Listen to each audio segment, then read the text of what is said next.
Okay, now for the bands. These are approximate tensions that you want to try to achieve. More likely you're not going to hit it 100%. I want you to realize that. Okay, try to get the tension at the top. If the tension at the bottom is a little bit off, but it's close, that's fine. If it's jump stretch bands, generally 200 to 400 pound range, 115 at the top and 60 at the bottom is going to be a pink band. I believe a green band, Matt, correct me if I'm wrong, would be probably the 175 and 95.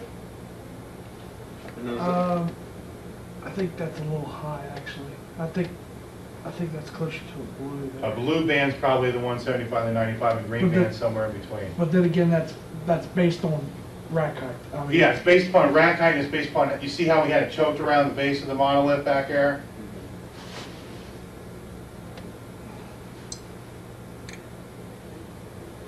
It's kind of hard to see. Oh, those aren't dumbbells down there? Well, they're dumbbells holding the lift down. See, he's got two blue bands on there, which is a hell of a lot of tension. So we need the dumbbells to keep the lift from coming up in the air. But he's got it slip knotted around the bottom of the monolith. Okay, you would probably want to slip knot it around two dumbbells lying side by side, like this, to get a bigger base around the bottom, to get the tension at the bottom. We'll show you when we get back over there how to do that. But if you're in the right range, and it's hard for me to, because people want to know, what's the purple band, what's the green band, what's the toppers bands, what are the tensions? Man, I don't know. How are you going to hook them up? How tall are you? So you really got to kind of figure it out yourself. And I'll tell you the way we figured it out, and it's probably not the most ingenious way in the world to do it, but it's the way that we did it, and it's not safe. But we took a scale, 400-pound scale, put it on a floor, take a 2x12, wedge it between the scale, put the bar where it is going to be at the top, lift it up on top of the 2x12. Everybody following me here? And then read the scale. Or if it's a bench press. Say you're on the bench press and you lock it out, about arm's length. We're going to take a scale, we're going to set it on the bench, we're going to pile phone books or whatever else, and set the bar on the books where your lockout's going to be. Read the tension, subtract the bars, subtract the books. That's how we did it. Everybody follow me? Like I said, it's not the most ingenious way in the world to do it. Somebody told me another way to do it, which, physics is not my forte, but they said, why not just choke them upside down around a power rack and make the base the same base that you're going to use, if it's a 4-inch base or whatever. Put both bands in there, hang a barbell from it, like a reverse band press, and the bands are weighing at about 0 at 45.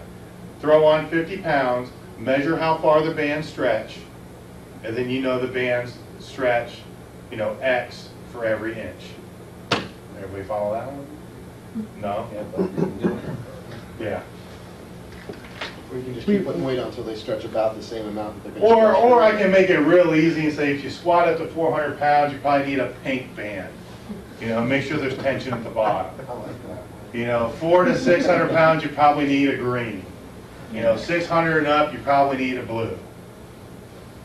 Make sure there's tension at the bottom. I'll guarantee you that's going to get you close. You get up over 700 pounds, 800 pounds, you're going to need a blue and a green. But anything's going to help. Yes. As long as you do Oh it. yeah, definitely. Now the band setup for the bench press to keep tension at the bottom, we take a mini band and see how it's folded in half. One end of the band, we'll show you when we get over there too. One end of the band is put on the bar, it's run down underneath the power rack and put back up on the bar again. It's doubled up. If you don't have a power rack like this here, you would use a dumbbell. How would you do with a pink band, with a jump stretch? No way are you going to be able to use a pink band on this. You're going to need a mini band. Now the mini bands are see how thin it is? A pink band's going to be about this thick. Yeah. Okay, that's too much. Nobody in our gym could be able to double it up like that to get the proper tension. How about if you loop it around the bottom? You'll have slack at the bottom. You still have slack. Yeah, unfortunately you will. So you really need to have the mini bands. Now the mini bands are nothing more than scrap bands if you get them through jump stretch, so there is no color. They can be green, they can be blue, they can be pink. I've had people call me and say they ripped me off, they sent me the pink ones, they're supposed to be blue. So the minis just mean they're thinner? Yeah. Oh, Yeah. Benching with the bands, that's the type of tension you want to look at the top. Pretty much everybody's going to use a mini band. If you bench over 400 pounds, you're going to want to use a mini band spread out a little bit. You know, where we would have a, you'll see at the gym back there, we have a 4x4 under the power rack to make it a little bit bigger. Anything under that, if you just take that mini band, run it underneath the dumbbell and back on the bar, will be fine.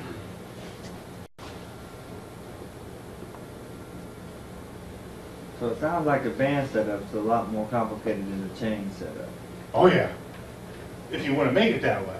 Okay. Or you can just say, like I said before, if you squat under 400 pounds, you throw on a pink. Most of you guys are going to use a pink or a green band. I mean, just say that. I'm just talking about setup, the actual, just get yourself set up to work with the band. Yeah, getting it set up's a little tedious. Okay. Now, Louis wrote about a squat cycle in Powerlifting USA that was about 14 weeks. Did anybody see that?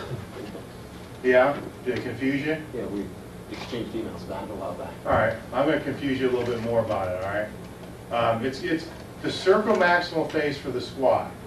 First off, the bench press, all you want to do if you're using chains and bands, use about 2 weeks of bands, 3 or 4 weeks of chains, 2 weeks of bands, 3 or 4 weeks of chains. Just rotate back and forth. I don't care how you do it. You can go 3 weeks of bands, 3 weeks of chains.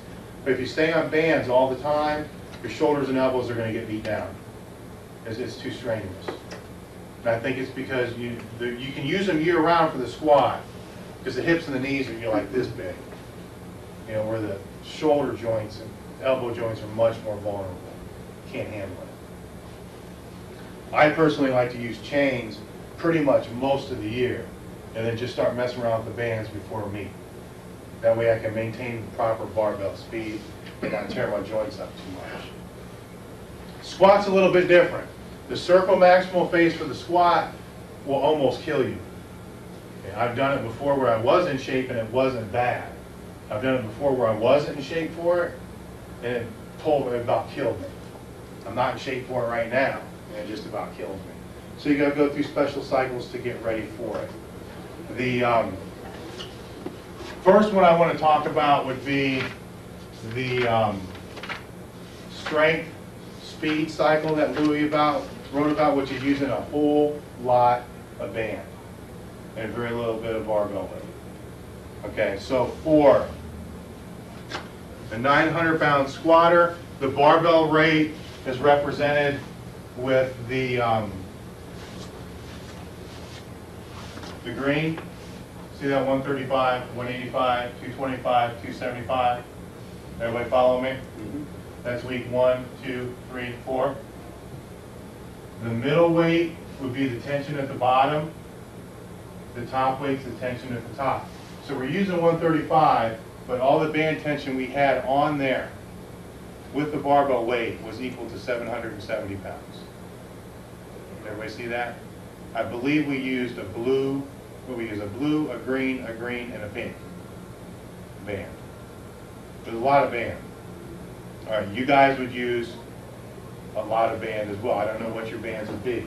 I'm using this here because this is the actual wave that he wrote, which means nothing to you guys, because you don't squat 900 pounds, okay? These are the percents. Okay, so now you can go back and calculate it out to your own weight. Everybody follow me?